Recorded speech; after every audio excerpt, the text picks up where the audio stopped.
한국 부동산 시장에 정말 초강력 브레이크가 걸렸습니다. 바로 올스톱 정책인데요.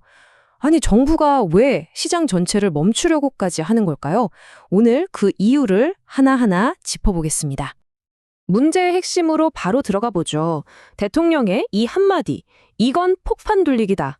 와, 정말 강력한 경고잖아요? 국가 최고 지도자가 이런 표현까지 썼다는 건 지금 상황이 정말 보통이 아니라는 걸 그대로 보여주는 겁니다. 자, 그래서 첫 번째 섹션, 바로 대통령의 경고입니다. 그냥 정책 하나 발표하는 게 아니라 왜 이렇게 국가적 위기라는 말까지 나왔는지 그 배경부터 한번 살펴보겠습니다. 아니, 정부는 왜 부동산 시장을 국가 위기라고까지 말하는 걸까요? 그 답은 딱 하나입니다. 시장이 너무 심각하게 왜곡됐다는 판단 때문이에요. 이게 그냥 집값이 비싸다 이런 차원의 문제가 아니고요. 이대로 가다간 국가 경제의 미래까지 위험해질 수 있다 이렇게 보고 있는 거죠. 그럼 두 번째 섹션으로 넘어가 볼까요? 버블의 심리학. 믿음이 현실을 앞질러 버리면 과연 어떤 일이 생길까? 이 위기의 가장 근본적인 원인, 바로 사람들의 심리를 들여다보겠습니다. 자료를 분석한 전문가들은 이렇게 말합니다. 지금 시장은요, 어떤 건전한 경제 논리로 움직이는 게 아니라는 거예요. 오직 부동산은 절대 안 떨어진다. 이 부동산 불패 신화, 이 강력한 믿음 하나로 움직이고 있다는 거죠. 생각해 보세요. 내 월급은 그래로인데 집값만 계속 오르잖아요. 바로 이 현실과 믿음의 엄청난 격차가 지금의 문제를 만들었다는 겁니다. 그러니까 핵심은 이거예요. 정부가 보기엔 지금 시장은 비정상이라는 겁니다. 원래 기업 투자나 기술 개발 같은 그런 생산적인 곳으로 흘러가야 할 돈이 모조리 부동산으로만 쏠리고 있잖아요. 이걸 어떻게든 막아보겠다는 거죠. 자, 그리고 이 숫자를 한번 보세요. 200%. 이게 지금 문제의 심각성을 딱 보여주는 숫자인데요. 이게 뭐냐면 우리가 실제로 쓸 수 있는 돈, 그러니까 가처분 소득 대비 가계부채 비율입니다. 쉽게 말해서 내가 쓸 수 있는 돈보다 빚이 무려 2배나 많다는 뜻이에요. 얼마나 위태로운 상황인지 감이 오시죠? 이게 200%라고 하면 감이 잘 안 오실 수도 있는데 미국이랑 비교하면 바로 느낌이 옵니다. 미국이 한 100% 정도 되거든요. 우리는 그 2배인 거예요.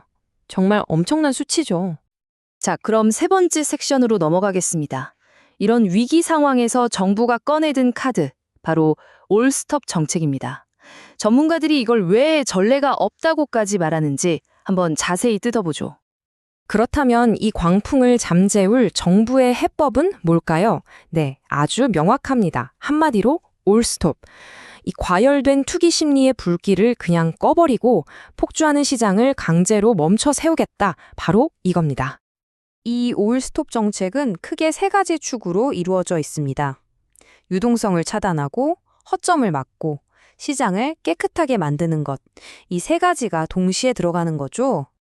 첫 번째 축, 유동성 차단입니다. 이게 뭐냐면 활활 타오르는 불에 기름을 붓지 못하게 하는 거예요. 즉, 부동산을 살 때 필요한 돈, 바로 대출의 문을 아주 꽉 잠가버리겠다는 겁니다. 두 번째는 허점 봉쇄. 예전에 보면 이쪽을 규제하면 저쪽이 오르고 저쪽을 막으면 또 다른 곳이 오르고 이런 풍선 효과 때문에 골치 아팠잖아요. 이제는 아예 투기 자금이 숨을 곳이 없도록 모든 구멍을 다 막아버리겠다는 전략입니다. 그리고 마지막 세 번째, 시장 정화입니다. 기울어진 운동장이라는 말 많이 들어보셨죠? 허위 거래나 시세 조작 같은 불공정한 행위들을 뿌리 뽑아서 시장을 깨끗하게 만들겠다는 겁니다. 자, 이제 네 번째 섹션입니다. 불패 신화의 종말. 근데 사실 이런 생각 드실 거예요. 에이, 부동산 정책이 한두 번이었나? 맞습니다. 과거에도 정책은 많았죠. 그런데 이번에는 왜 다를 수 있다, 이런 얘기가 나오는 걸까요? 그 결정적인 차이를 짚어드릴게요. 네, 맞아요. 과거에도 다 실패했는데 이번이라고 다를까? 충분히 이렇게 생각할 수 있죠. 하지만 전문가들이 보기엔 이번 정책은 과거와는 아예 접근 방식 자체가 다르다는 겁니다. 이 표를 보시면 그 차이가 확 드러나는데요. 과거 정책이 뭐랄까, 문제가 생기면 그때그때 막는 약간 두더지 잡기 게임 같았다면요. 이번 올스톱 정책은 그냥 게임판 자체를 싹 덮어버리는 아주 압도적인 전면 봉쇄 전략인 셈입니다. 그러니까 궁극적인 목표는 단 하나입니다. 사람들 머릿속에 아주 깊이 뿌리내린 그 믿음, 부동산 가격은 무조건 오른다는 이 믿음 자체를 깨부수겠다는 거예요. 단순한 금융 정책이 아니라 일종의 심리 치료에 가까운 거죠.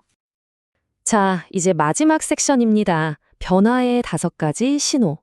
그럼 이 강력한 정책이 나오고 나서 우리는 앞으로 뭘 봐야 할까요?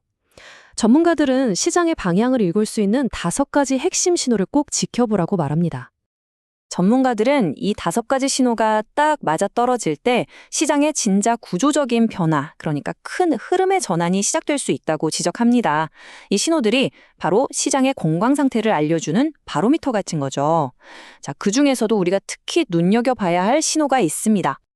바로 외부 충격에 대한 취약성입니다. 예를 들어서 지금처럼 전 세계적으로 환율이 막 흔들리고 있잖아요. 이런 외부의 작은 충격에도 우리나라 가계부채가 워낙 높다 보니까 그걸 버텨낼 힘이 굉장히 약하다는 거죠. 이게 가장 큰 늙언이 될 수 있다는 겁니다. 한 전문가가 이런 말을 했어요. 모두 자기 집이 50억 원이라고 생각한다.